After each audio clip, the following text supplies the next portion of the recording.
기사 제목이 자극적이지만 정말 찰떡입니다.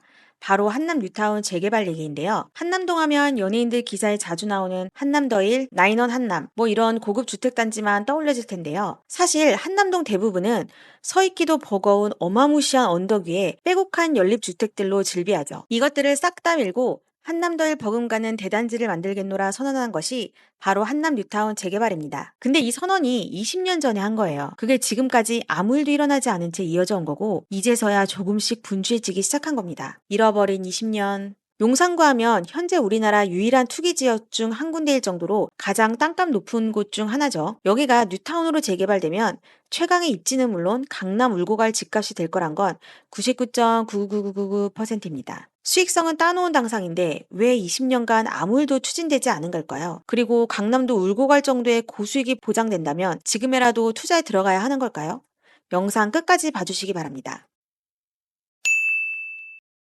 한남 뉴타운은 1부터 5까지 세야해요. 너무 커서 구역별로 나눴거든요. 1구역은 해제됐고 2에서 5구역만 진행 중입니다. 만약 이 모든 구역이 아다리 딱딱 맞아 진행된다면 총 1만 3천여 가구의 미니 신도시로 변신할 거예요. 위치는 좀 알겠는데 그래서 각 구역이 어떻게 변하는데 궁금하실 겁니다. 그럼 구역별로 좀 들어가 볼게요. 우선 재개발 사업이 어떤 과정으로 진행되냐면 정비구역 지정, 조합 설립인가, 건축 심의, 사업 시행인가, 관리 처분인가, 2주 착공 순으로 진행돼요. 그래서 지금 어디까지 왔냐면 2구역은 사업 시행인가, 3구역은 관리 처분인가, 4, 5구역은 건축 심의를 통과한 상태입니다. 즉 3구역 한남동 일대가 선두치고 있어요.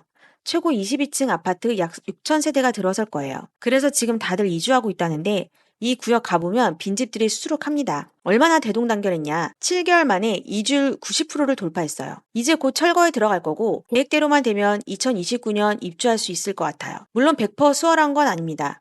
이 와중에 세입자를 들이는 사람들이 있다는데 뭔가 알박기 냄새가 나네요. 그리고 또 하나의 이슈가 있어요. 우선 시공사가 현대 DH거든요. 현대니까 현대백화점이 있겠죠? 시공사 딸 때 우리가 현대백도 지어줄게 이런 달콤한 제안을 했습니다. 그런데 막상 보니 이게 현대백을 지을 만한 부지가 아닌 거예요. 말씀드렸죠? 언덕이 어마무시하다고. 그때 주택사업본부장이던 사람도 한남 3구역 중 주택 하나를 매수해 나도 조합원이다 라고 외쳤기에 다들 현대백화점이 들어올 거라 믿었거든요.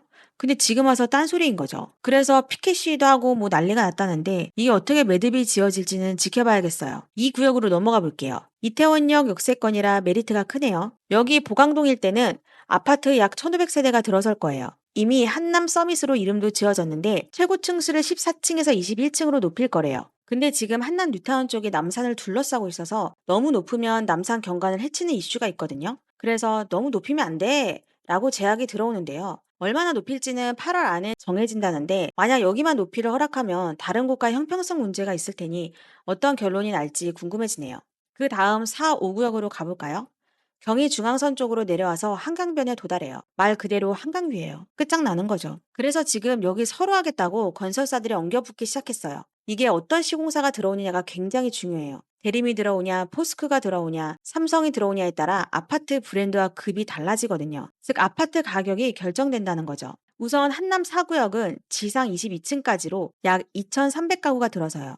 근데 조합원 수가 366명이기 때문에 일반 분양으로 풀리는 게 많아요. 그렇다는 건 청약대에 박 터진다는 거고 어쨌든 수익성은 높게 보장된다는 거예요.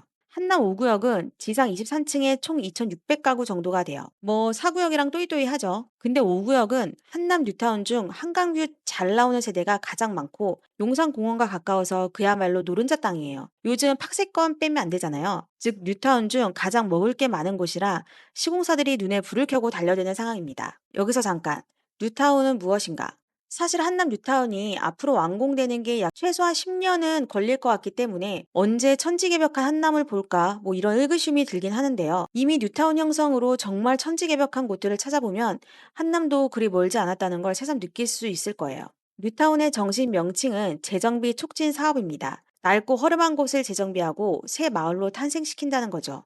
찔끔찔끔 몇 개 동씩 부수는 게 아니라 아주 시원하게 동 전체를 싹 다 밀어요. 그리고 거대한 아파트 단지를 만들죠. 뉴타운은 붉은 악마가 전국을 뒤덮던 2002년 이명박 서울시장 때 생겼어요. 특히 허름한 곳이 많은 강북 중심으로 뉴타운 출신들이 많이 배출됐는데요. 기름 뉴타운, 미아 뉴타운, 왕십리 뉴타운이 대표적이에요. 뭐 이외에도 많은데 생략할게요. 재개발이나 재건축 시 항상 고민되는 게 먼저 들어가야 되냐, 나중에 들어가야 되냐 이겁니다. 무슨 말이냐면 앞서 재개발이나 재건축 순서 보여드렸잖아요. 각 단계별로 언제 들어갔냐에 따라서 투자금과 수익금이 달라집니다. 예를 들어 이 구역은 정말 재개발이 될 거고 수익성이 확실하다. 그럼 아예 초창기부터 들어가는 거죠. 그럼 중간에 엎어질 수 있는 리스크를 감수해야 하긴 하지만 대신 모든 풍파를 겪으면 대가로 더 큰 수익을 얻게 됩니다. 그러나 난 어느 정도 사업이 확정되면 들어가야겠다라고 해서 뭐 사업 시행 인가를 받거나 사람들이 이주하기 시작할 때쯤 들어가면 물론 사업이 엎어질 염려는 좀 덜 하나 그만큼 이미 값이 뛴 상태에서 들어가기 때문에 초기 자본금이 많이 들어갑니다. 지금 한강 뉴타운이 딱 그 정도인 것 같아요. 이미 이주를 시작한 곳도 있고 시공사가 서로 붙겠다며 경쟁이 치열하다 하니 그게 집값에 고스란히 반영이 되겠죠. 그리고 이미 지난 동부 이촌동 영상에서도 보셨듯 용산구 일대가 재건축 이슈로 집값이 들썩이고 있어요. 이런 주변 영향들이 서로 얽히고 설키며 서로의 집값을 올려주는 상황입니다. 한강 뉴타운 구역에 다 쓰러져가는 빌라나 연립주택이 막 20억이 넘고 있어요. 실제로 한남 5구역에 속한 전용 8호제곱미터 빌라가 최근 24억에 나갔다고 합니다. 이것도 1년 만에 4억이 뛴 거예요. 즉 지금 들어가기엔 이미 너무 높은 금액이라 현금 처리가 어느 정도 가능한 큰 손이 아니라면 부담스러운 상황이에요. 게다가 속도가 가장 빠른 3구역조차 빨라야 2029년 입주이니 다른 데는 사실 얼마나 오래 걸리겠어요. 그걸 과연 수십억을 들여 투자하고 장기간 버티고 기다릴 수 있는 깡이 있느냐? 이것도 관건이 되겠습니다.